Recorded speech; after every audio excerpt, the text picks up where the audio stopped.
Why are Bernard Pierce and Matt Brown both running on the field at the same time? I guess Temple's ground game is that good. Oh well, it's 2 for the price of 1 on Owlsports Update right now.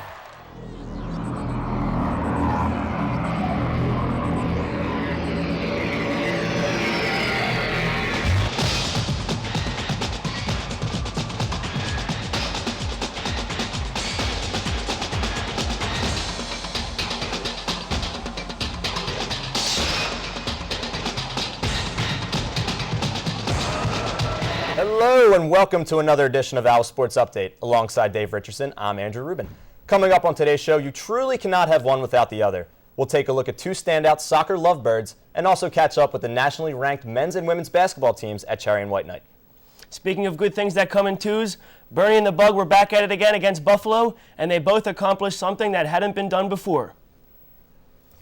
After last week's dramatic homecoming victory over Bowling Green, the Owls headed up north to take on 2-5 Buffalo. The last time they visited the Bulls, they lost in a last-minute 35-yard touchdown pass, giving Buffalo a 30-28 win. This time, however, the Owls had a different plan in mind. The Owls came into this game with a 5-2 record, 2-1 in the conference. Bill Bradshaw sighting. There he is. And let's go. 5 minutes in, Temple already with a 7-0 lead, and Mike Girardi gives a beautiful lead pass, number 84, Michael Campbell. After the extra point, Temple goes up 14-0, and they wouldn't look back, as Girardi will let the ground game take over from here. Matt Brown, the Bug, using his blockers, breaking a few tackles, and bringing it all the way down to the 10 for the first down. And there's our third down back. You'll be back to see him in a minute. Bernard Pierce, already with a touchdown in this game. You can make it 2. Pierce and Brown had over 20 carries in this one for 111 yards apiece. Just filthy. Well, the Owls did pretty much whatever they wanted to in this one, as Girardi drops back and hits Rod Streeter for the 42-yard touchdown pass, and we're going streaking. Through the quads, into the gymnasium, Temple up 28-0, headed into the half. I'm coming. These two have connected for 3 touchdowns in just 2 games together. You start to get an idea they're getting comfortable with each other. All right, well now you're going to see Bernard Pierce take the handoff from Girardi. Right there. And he's going to bounce it to the outside, and look at this. Whoopsie daisy. Just good luck bringing this guy down one-on-one. Almost impossible. Not a huge gain, but still fun to watch. And the Owls really didn't have to throw the ball with the way these two ran, but they're going to do it anyway. Here's Girardi dropping back and floating it up for Streeter, who catches everything. The ball, the defensive back, a couple flags. Either way, put another 6 on the board. Streeter's second touchdown of the day. It was actually his only 2 receptions. Sometimes defense wins you games, sometimes they just make for a good highlight. Both in this case, as Maurice Jones intercepts backup quarterback Alex Zordic to seal the deal. Temple footing below in Buffalo, shutting them out 42-0.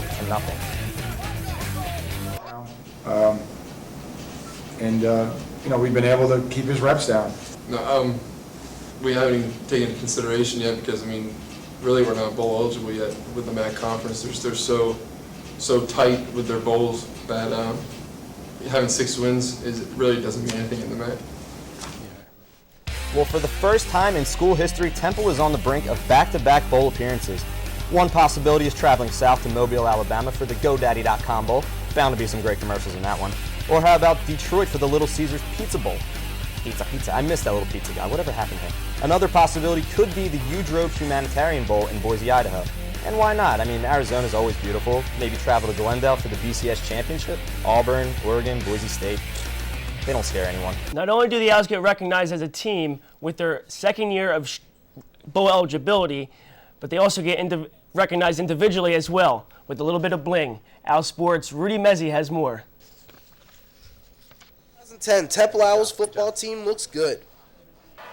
They're running well, they're passing well, and they're defending well.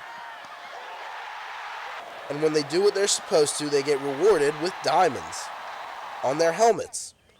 And Director of Operations Tom Dean is the man behind it all. Dean, who puts the stickers on himself, awards the diamonds for many assorted on-field tasks. When we win a game, every player in the team gets it because they're all involved. When we win a MAC game, everybody gets an additional one if we do extremely well in our number of penalties or turnovers. So each player in a given game could earn up to 4, even if they never even step foot on the field. But the players earn diamonds for good performance off the field as well.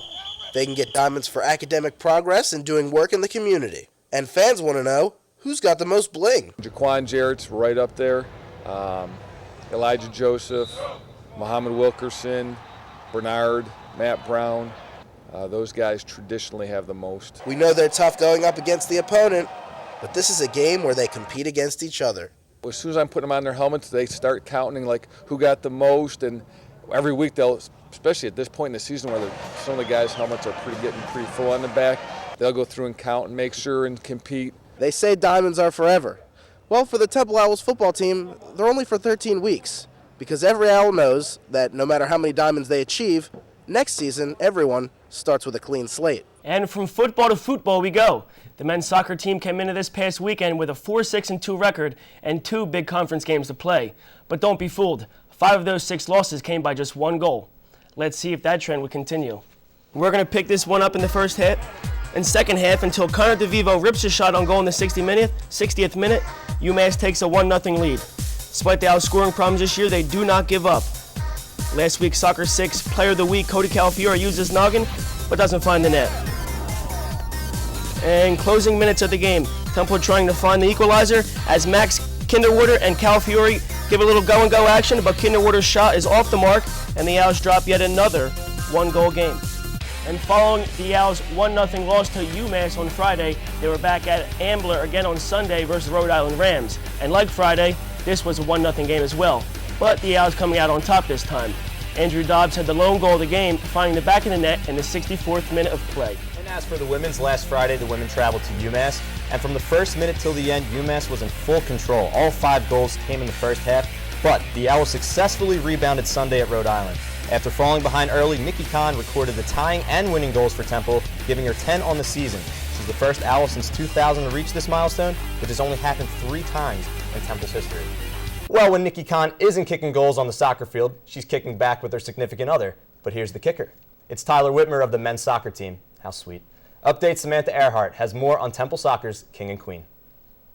Tyler Whitmer is Temple men's soccer leading goal scorer this year, and Nikki Kahn is Temple women's soccer leading goal scorer this year as well. They are both standout stars in their own right, but this goal-scoring duo has joined forces to create the ultimate soccer super couple. That's right, Tyler and Nikki are going steady. Freshman year, we both had 2 goals weekends. We both scored 2 goals in one weekend. And our teammates thought it would be perfect if we met each other. So they basically introduced us and made us talk to each other.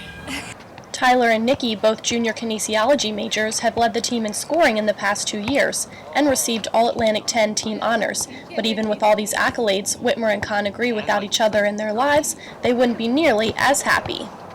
Even on a bad day, she'll make me smile. She's a funny girl. She'll agree with that 100%. She thinks she's hilarious. He's always there for me, especially when I need a vent or if I need an opinion or how to play, because we're both the same position and he knows exactly what I need to hear. Skeptics would say that falling in love would soften an athlete's competitive edge. But with this couple, their romantic emotions, coupled with their own competitive fire, only add to their on-field performance. They may be boyfriend and girlfriend, but they are also opponents.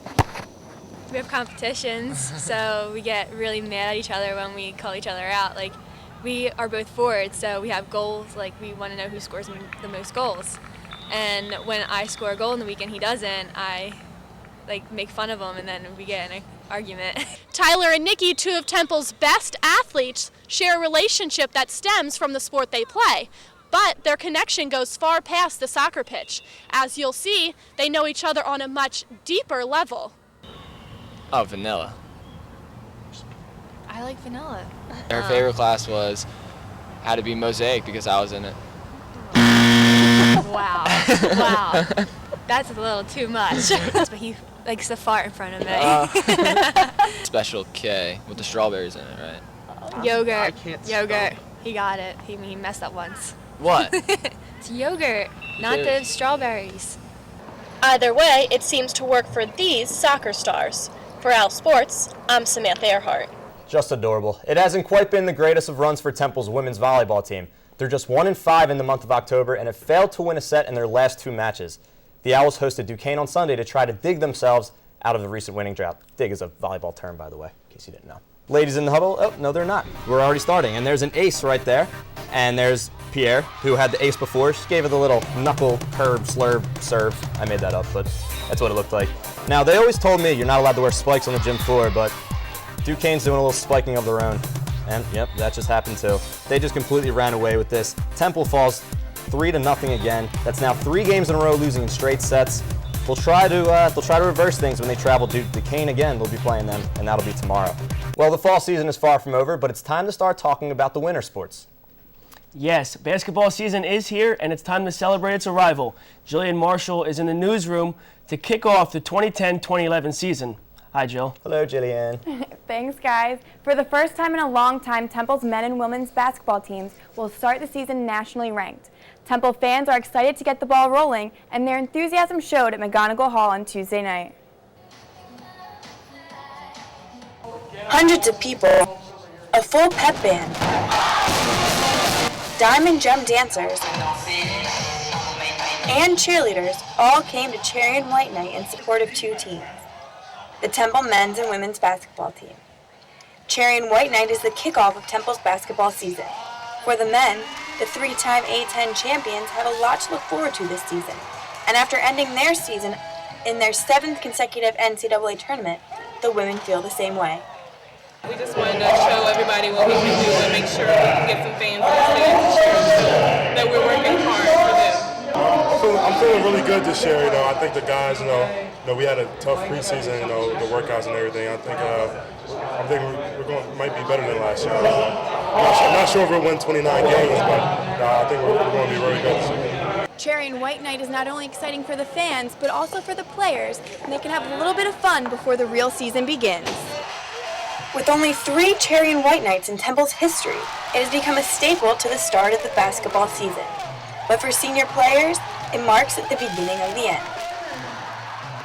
I'm really going to miss it, just coming out here and seeing all the support from all our fans and parents and students and other athletes. I'm really miss it.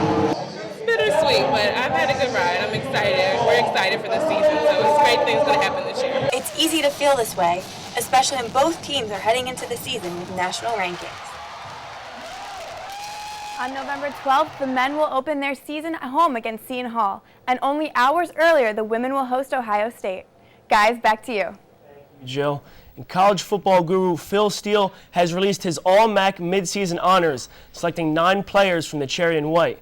First-team honorees include running back Matt Brown and defensive tackle Muhammad Wilkerson, while 3 others landed second-team berths and 4 earning third-team honors. Temple field hockey sophomore Katie Briglia is Temple's Athlete of the Week after recording a hat trick over a 3-minute span against St. Louis on Sunday. The Lady Owls shut out St. Louis by a whopping 5 goals to none. It's been a week of recognition for defensive tackle Muhammad Wilkerson. Following his selection as mid-season first-team All-MAC performer, Wilkerson has also been named MAC Defensive Player of the Week for the East Division. Wilkerson totaled 6 tackles and a career-high 2.5 sacks in the Owls' 42-0 blowout over Buffalo this past weekend. And a blowout it indeed was. It was 42-0. 42-0. It was a difficult weekend for Philadelphia sports, but that'll do it for Owlsports. I'm Dave Richardson. And I'm Andrew Rubin. Andrew Rubin. We'll see you later.